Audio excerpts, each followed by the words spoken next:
ఆంధ్రప్రభ నేను విజయ. బాలీవుడ్ స్టార్ షారుఖ్ ఖాన్ ను చంపేస్తానని బెదిరింపులకు పాల్పడిన ఛత్తీస్గఢ్ న్యాయవాదిని ముంబై పోలీసులు మంగళవారం అరెస్టు చేశారు. 50 లక్షలు ఇవ్వాలని డిమాండ్ చేసిన ఫైజన్ ఖాన్ ను రాయపూర్ నివాసం నుండి అరెస్టు చేశారు. బాంద్రా పోలీసులకు వాగ్మూలం ఇచ్చేందుకు నవంబర్ 14 ముంబై వస్తానని ఫైజన్ ఖాన్ గతంలో చెప్పాడు. అయితే గత 2 రోజులుగా తనకు చాలా బెదిరింపులు వస్తున్నందున అతను ముంబై పోలీస్ కమిషనర్ కు లేఖ రాశాడు. తన స్టేట్మెంట్ ను రికార్డు చేయాలని అభ్యర్థించాడు.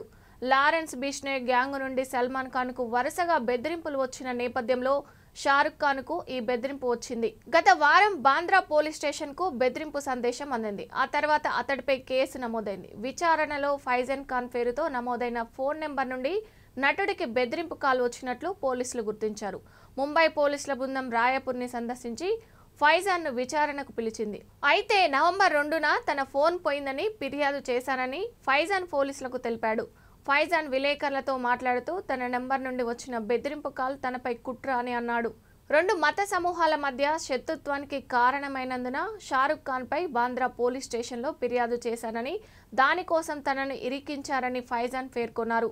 1993లో వచ్చిన ఆమ్జామ్ చిత్రంలో షారుఖ్ ఖాన్ జింకను చంపినట్లు చూపించారని, దానిని వండుకొని తినమని తన సిబ్బందిని కోరారని ఆయన ఆరోపించారు.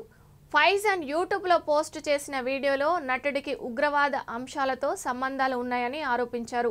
నేను రాజస్థాన్ నుండి వచ్చాను. బీష్నేయో కమ్యూనిటీ నా స్నేహితుడు జింకలను రక్షించడం వారి మతంలో ఉంది కాబట్టి జింక గురించి ముస్లిం ఇలా మాట్లాడితే అది ఖండించదగినది కాబట్టి నేను అభ్యంతరం లేవనెత్తాను అని ఫైజాన్ మీడియాతో అన్నారు. గత ఏడాది అక్టోబర్లో షారుఖ్ కు హత్య బెదిరింపు కూడా వచ్చింది. ఆ తర్వాత ఆయనకు వైప్లస్ స్థాయి భద్రత కల్పించబడింది.